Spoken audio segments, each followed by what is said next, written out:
Bismillahirrahmanirrahim. Assalamu alaikum, dear students. This is lecture number 2 from chapter number 6, cleavage from developmental biology for BS zoology and MSc zoology student.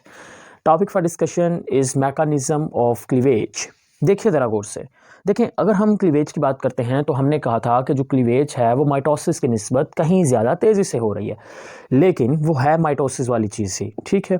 लेकिन एक चीज़ मैं आपको बता दूं कि mitosis जो होती है उसमें माइटोसिस जो होती है, जो सेल डिवीजन होती है, सेल डिवीजन में दो फेजेस आते हैं, एक इंटरफेस और दूसरा होता है माइटोटिक फेज, ठीक है।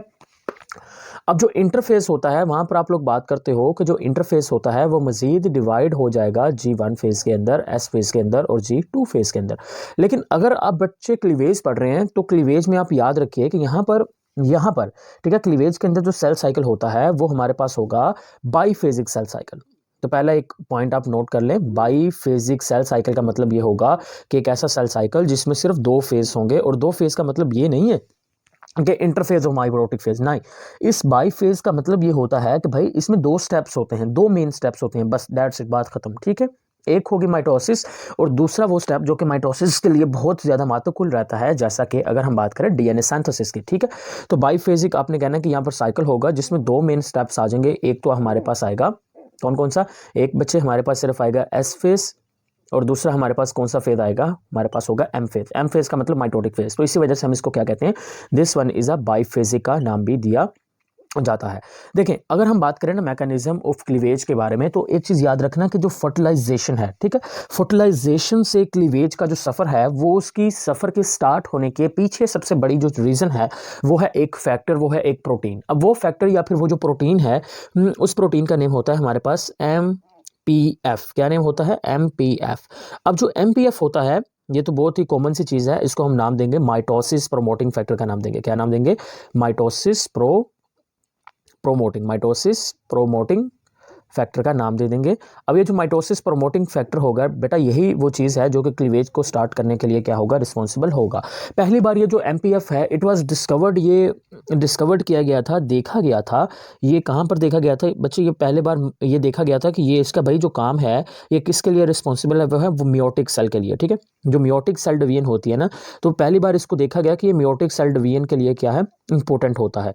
और ये मियोटिक सेल डिवीजन किसके अंदर स्टडी की गई थी, जहाँ पर इस MPF वाले फैक्टर को स्टडी किया गया, तो वो आपको बता दें कि वो जो हमारे पास मियोटिक सेल डिवीजन थी ना, वो तो फ्रॉग के एग के अंदर थी, ठीक है। वो कहाँ पे देखी गई थी, वो फ्रॉग का जो एग सेल था ना, वहाँ पर इस चीज़ को स्टडी किया गया था। लेकिन उसके बाद क्या हुआ, उसके बाद पता चला कि MPF का सिर्फ वहीं पे रोल नहीं है, बल्कि इसका जो रोल असल में स्टार्ट होता है वो होता है फर्टिलाइजेशन के बाद फर्टिलाइज्ड एग में, क्योंकि वहाँ पर वो बहुत क्लीवेजेस का जो मैकेनिज्म है वो स्टार्ट करवा देगा, ठीक है। यानी कि आप कहेंगे कि इसका जो मेन रोल होगा, अगर लिखना चाहें तो आप लिख दें कि इसका जो मेन रोल है वो बाईफेजिक साइकिल में होता है। इसका जो मेन रोल होगा आप कहेंगे जी आफ्टर फर्टिलाइजेशन क्या होगा, स्टार्ट होगा आफ्टर फर्टिलाइजेशन। इसको ऐसे ही बस एडजस्ट कर दें यहाँ पे, आफ्टर फर्टिलाइजेशन के बाद क्या हो जाएगा, स्टार्ट हो जाएगा।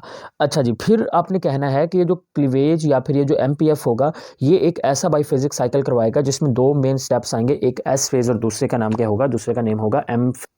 अब हम बात करते हैं साइक्लिक फेज के बारे में, या फिर साइक्लिक एक्टिविटी कह लें आप, cyclic activity of MPF, cyclic activity of mitosis promoting factor. देखें, अगर हम यहाँ पे बात करें ना MPF के बारे में, तो जो माइटोसिस प्रोमोटिंग फैक्टर है वो असल में ज़रूरी होता है हमारे पास माइटोसिस के लिए।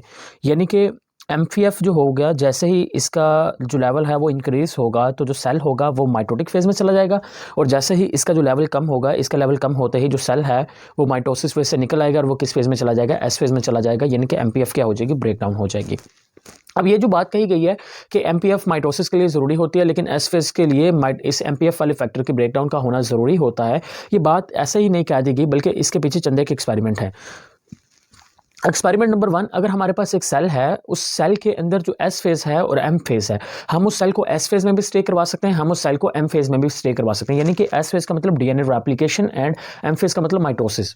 यानी कि जो सेल है बेटा, वो सेल डीएनए रेप्लिकेशन के दौरान भी हम उसको रोक सकते हैं, उसी फेज के अंदर स्टॉप करवा सकते हैं, या माइटोटिक एम फेज के अंदर भी स्टॉप कैसे करवा सकते हैं। यानी कि सिंपल आपने करना है क्या है कि जो एमपीएफ है उसको गेन करना है या फिर लॉस करना है, क्योंकि एमपीएफ अगर गेन होगा तो जाहिर सी बात है माइटोसिस होगी, लेकिन अगर माइटोसिस के प्रोसेस को आपको स्टे करवाना है तो एमपीएफ का जो फैक्टर है उसको लॉस कर दें। ऑब्वियसली बात है सेल माइटोसिस में जाएगा ही नहीं, वो एस फेज में खड़ा रहेगा। लेकिन अगर आपको एस फेज में लेकर जाना है तो जाहिर सी बात है आपको एमपीएफ को ब्रेक करना पड़ेगा, और अगर आपको एस फेज में स्टे करवाना है तो फिर आप नहीं लेके जाना है एस फेज में, तो एमपीएफ वाले फैक्टर को बढ़ा दें।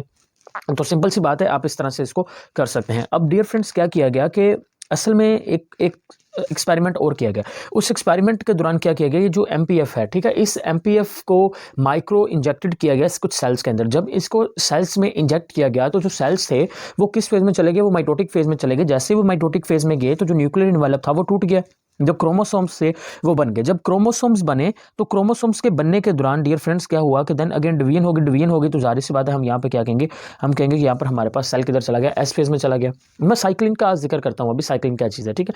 तो जो सेल होगा, जब माइटोसिस कंप्लीट हो जाएगी तो सेल दोबारा किस फेज में आ जाएगा, एस फेज में आ जाएगी। यानी कि इस तरह से हमें पता चल गया कि जो एमपीएफ है वो सेल्स को माइटोटिक वाले फेज में लेके जाएगा। ओके, अगर हम साइक्लिन बी की बात करते हैं, जो एमपीएफ है ना, एमपीएफ के अंदर एक बहुत ज़रूरी सब यूनिट जिसका नाम क्या होता है, साइक्लिन बी। अब ये जो साइक्लिन बी है असल में ये माइटोसिस वाले स्टेप को प्रमोट करता है। यानी कि अब आप सोच रहे हो भी माइटोसिस वाले स्टेप को प्रमोट कैसे करता है। इसका जो ओरिजिनल वाला आंसर है ना, वो साइक्लिन बी और काइनेज प्रोटीन का आपस में मिलाकर समझने में है।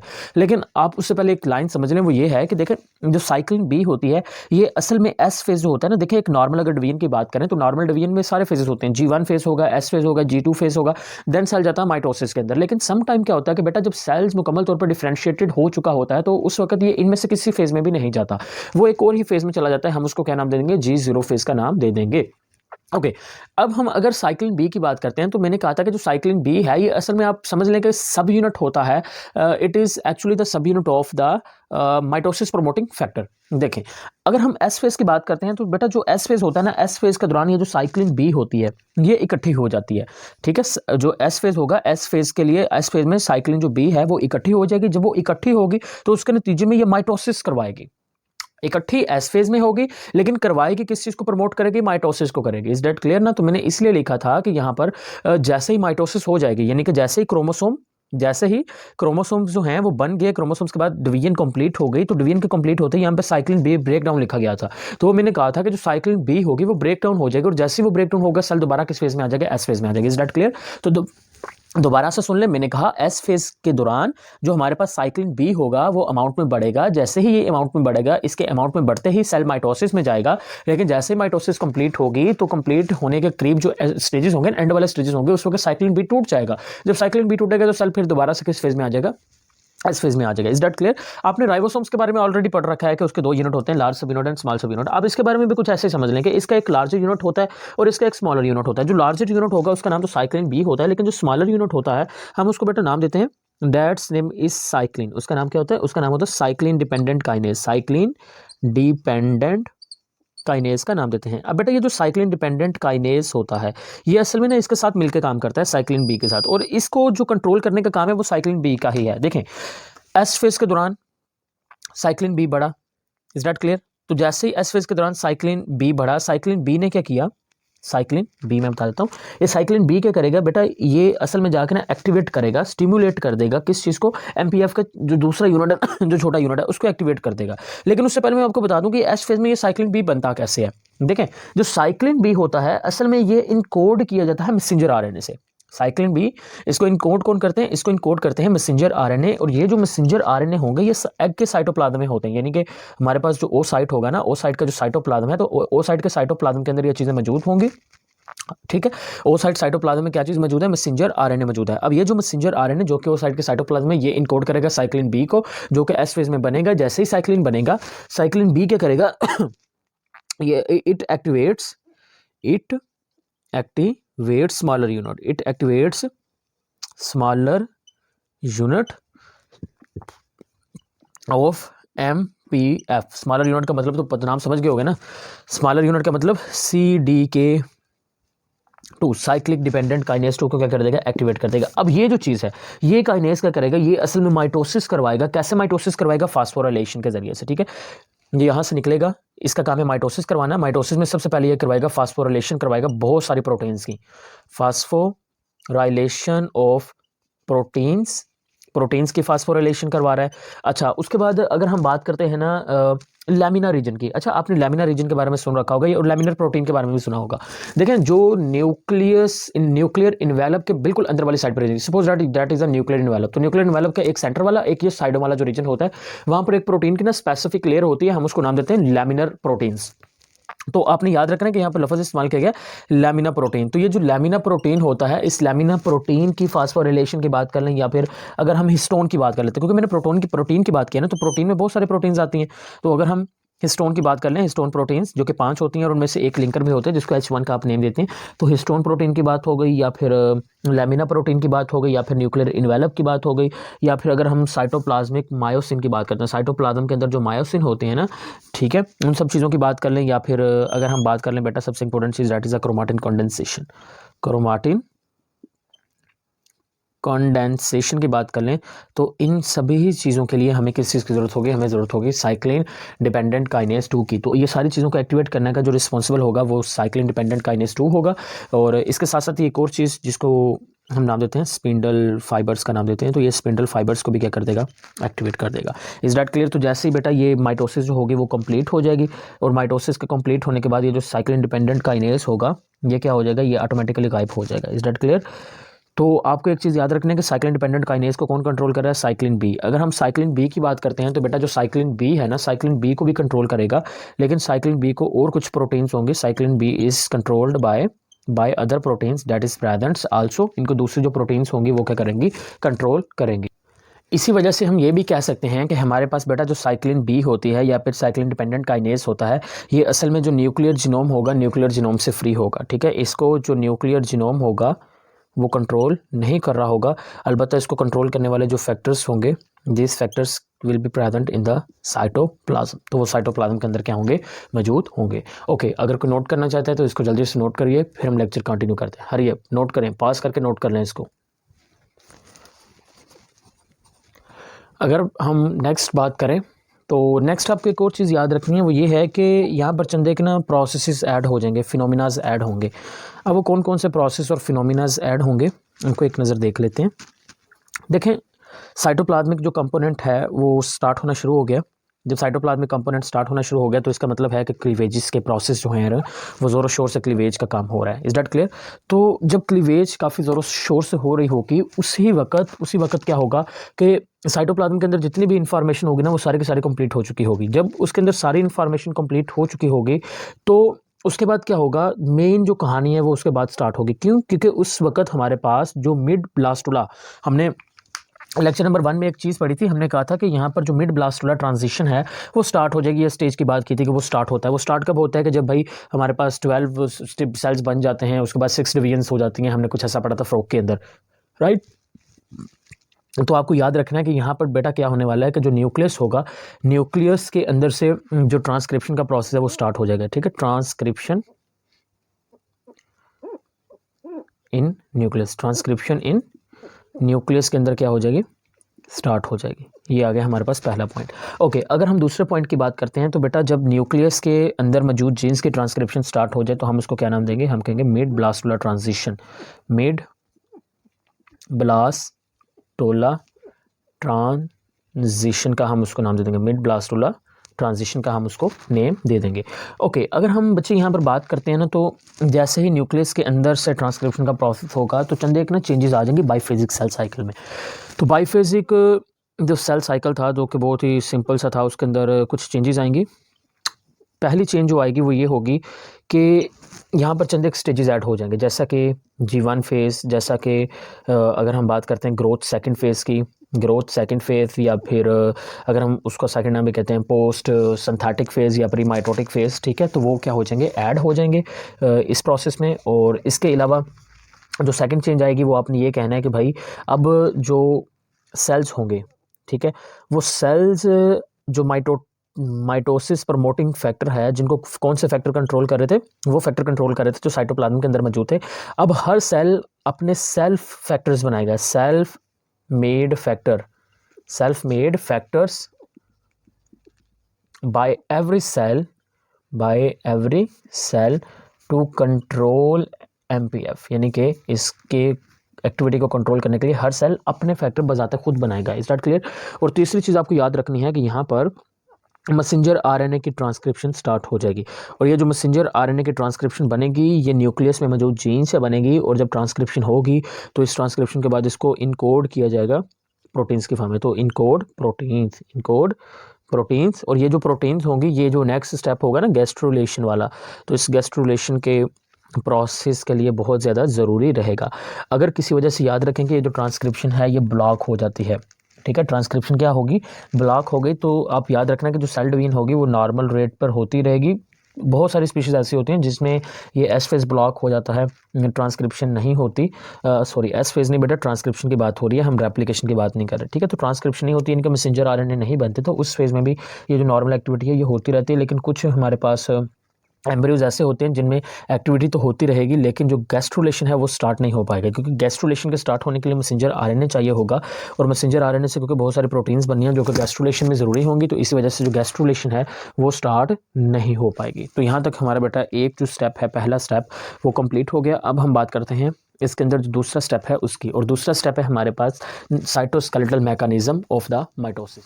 इस मैकेनिज्म में आप चीज़ याद रखें भाई, साइटोस्केलेटल लफ्ज़ साइटोस्केलेटन से निकला है, साइटोस्केलेटन जो कि एक डायनामिक स्केलेटन होता है, बिकॉज वो सेल की शेप को चेंज भी करेगा, सेल की शेप को मेंटेन भी करेगा। अब ये जो साइटोस्केलेटन होता है ये मिलकर बना होता है माइक्रोट्यूब्यूल से और माइक्रोफिलामेंट से, राइट। माइक्रोट्यूब्यूल्स और माइक्रोफिलामेंट्स जो कि बने होते हैं एक्टिन प्रोटीन से, माइक्रोट्यूब्यूल्स माइक्रोफिलामेंट्स जो कि मिलकर किससे बने हैं, एक्टिन जो प्रोटीन्स हैं उससे मिलके बने हुए होते हैं। देखें यहाँ पर आप बेटा एक चीज़ याद रखिए कि दो तरह के, एक तो स्पिंडल फाइबर्स बनते हैं जो कि बहुत ज़्यादा ज़रूरी रहते हैं, और दूसरी चीज़ अगर हम बात करें तो साइटोकाइनेसिस में क्लीवेज फ्लो होगी। अब क्लीवेज फ्लो इसको क्यों कहते हैं वो भी आप देखिएगा ज़रा। देखिए अगर हम बात करते हैं ना भाई माइटोसिस की, तो माइटोसिस में दो स्टेप्स आते हैं, कैरियोकाइनेसिस की और साइटोकाइनेसिस की। अब जो कैरियोकाइनेसिस है ये असल में ना इंटरकनेक्टेड होता है किसके साथ, साइटोकाइनेसिस के साथ। किसके साथ, साइटोकाइनेसिस के साथ बेटा ये क्या होता है, इंटरकनेक्टेड होता है। क्यों? क्योंकि कैरियोकाइनेसिस में न्यूक्लियस की डिवीजन होगी, न्यूक्लियस के डिवीजन के लिए क्या चाहिए होंगे, स्पिंडल फाइबर्स चाहिए होंगे, और यहाँ से एक MCQ भी बन सकता है कि जो स्पिंडल फाइबर्स हैं वो आप कहेंगे कि मिलकर बने होते हैं माइक्रोट्यूब्यूल से। लेकिन एक और चीज़ याद रखनी है, ट्रेसेस ऑफ RNA, माइक्रोट्यूब्यूल यानी कि tubulin protein plus traces of RNA, ये चीज़ नहीं भूलनी, इससे मिलकर बने हुए होंगे। और अगर हम बात करते हैं साइटोकाइनेसिस की, तो साइटोकाइनेसिस में क्या होता है कि वहाँ पर क्लीवेज फ्लो होगी, और क्लीवेज फ्लो के लिए वहाँ पर कॉन्ट्रैक्टाइल रिंग्स बनेंगे, और ये जो कॉन्ट्रैक्टाइल रिंग्स होंगे, these rings are actually made up of, ये रिंग्स असल में बने हुए होते हैं किस चीज़ से, एक्टिन से। ये किस चीज़ से बने होते हैं, ये बने होते हैं एक्टिन से। और ये जो एक्टिन होती है यही वो प्रोटीन होती है जो एग की माइक्रोविलाई और स्पर्म का जो एक्रोसोमल प्रोसेस होता है, उन दोनों के अंदर जो प्रोटीन होगी वो आपके पास कौन सी प्रोटीन होगी, एक्टिन प्रोटीन ही मौजूद होती है। तो ये दोनों जो चीज़ें हैं देखें ये आपस में इंटरकनेक्टेड है। अगर स्पिंडल फाइबर्स और माइक्रोट्यूब्यूल्स वगैरह नहीं होंगे तो कैरियोकाइनेसिस नहीं होगी, तो साइटोकाइनेसिस हो ही नहीं सकती। अगर कैरियोकाइनेसिस होती है तो ही साइटोकाइनेसिस होगी, साइटोकाइनेसिस होगी तो ही डॉटर सेल बनेंगे, और अगर ये बने डॉटर सेल बनेंगे यानी कि साइटोकाइनेसिस होगी, डॉटर सेल बनेंगे, तो ही वो दोबारा कैरियोकाइनेसिस यानी कि माइटोटिक डिवीजन में जाने के काबिल होंगे। Is that clear? तो ये चीज़ आपको यहाँ पे देख लें। अच्छा अगर हम यहाँ पे दूसरी बात करते हैं ना, ये स्पिंडल फाइबर्स की बात करें या फिर कॉन्ट्रैक्टाइल रिंग्स की बात करें, तो आपने ये भी याद रखना है कि ये एक दूसरे के परपेंडिकुलर होंगे, ठीक है। ये क्या होंगे, ये आप कहेंगे कि these are perpendicular to each other, ये एक दूसरे के साथ क्या होंगे, परपेंडिकुलर होंगे। यहाँ तक क्लियर हो गया पॉइंट? ओके। अब बेटा अगर हम बात करें ना क्लीवेज फ्लो के बारे में, तो देखिए क्लीवेज हम पढ़ रहे हैं, तो क्लीवेज फ्लो में क्या होगा कि ये जो कॉन्ट्रैक्टाइल रिंग होंगे ये बनेंगे। क्लीवेज फ्लो में जो सेल होता है वो अंदर के जानिब ना, प्लाज्मा मेम्ब्रेन हम कहते हैं, अंदर के जानिब धंसती चली जाती है, फिर उसके नतीजे में जो साइटोप्लाज्म होता है वो डिवाइड हो जाता है, फिर उसके नतीजे में और सब कुछ हो जाता है, ठीक है ना।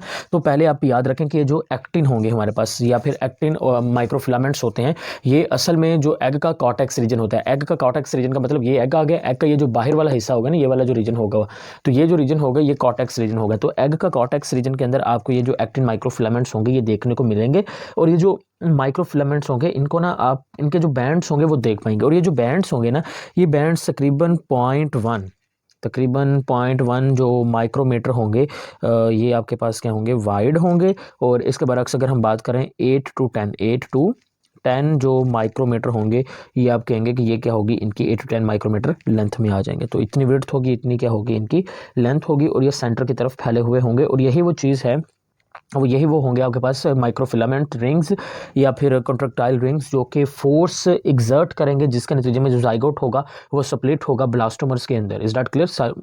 ये क्या हो जाएगा, ब्लास्टोमर्स में हो जाएगा। यानी कि सपोज दैट यहाँ पर आपको दिखा देते हैं, ये कुछ इस शेप के अंदर, ये आगे जी इस तरह से, ये है हमारे पास क्या चीज़, that is a contractile rings. और यहाँ पर एक और चीज़ याद रखना कि भाई जो सेंट्रोसोम होते हैं इसमें 2 सेंट्रियोल्स होंगे, और दोनों सेंट्रियोल भी एक दूसरे के परपेंडिकुलर इस तरह से पड़े हुए होंगे, और इससे स्टार शेप में आएगा, क्योंकि ये पहले जो स्पिंडल फाइबर होंगे एस्ट्रल होंगे, ठीक है, और दूसरे जो होंगे हमारे पास वो आपके पास आएंगे बेटा पोलर फॉर्म के अंदर, ठीक है, काइनेटोकोर आ जाएंगे ना, ठीक है। कुछ होंगे जो प्लाज्मा मेम्ब्रेन से जाके अटैच हो जाएंगे, और फिर कुछ होंगे जो इस तरह से। अब देखें ये दोनों जो हैं एक दूसरे के परपेंडिकुलर आ गए ये स्ट्रक्चर्स भी। तो हम इसको क्या नाम देंगे, हम इसको नाम दे देंगे this one is a centrosome, जिसके अंदर 2 सेंट्रियोल्स हैं, दोनों सेंट्रियोल्स एक दूसरे के परपेंडिकुलर आ गए। ये आपके पास बेटा आ गए माइक्रोट्यूब्यूल्स, इनको नाम कह सकते हैं आप, और ये आपके पास आ गए माइक्रोट्यूब्यूल्स, और ये आ गए आपके पास माइक्रोफिलामेंट्स, ठीक है, ये एक्टिन प्रोटीन से मिलके बने हुए हैं। तो ये अंदर की जानिब देखें ऐसे फोर्स लगाएंगे, इसको खींच लेंगे। जब ये इसको अपनी तरफ ऐसे अंदर को खींचेंगे तो ये सेल्स को डिवाइड कर देंगे, जिसके नतीजे में 2 ब्लास्टोमर्स बन जाएंगे। अच्छा, यहाँ पे एक और चीज़ बेटा आपने याद रखनी है कि तकरीबन 1973 के अंदर ना एक एक्सपेरिमेंट किया गया, और इस एक्सपेरिमेंट में भी यही बात की गई, भाई जो कैरियोकाइनेसिस है वो इंटरकनेक्टेड होती है साइटोकाइनेसिस के अंदर।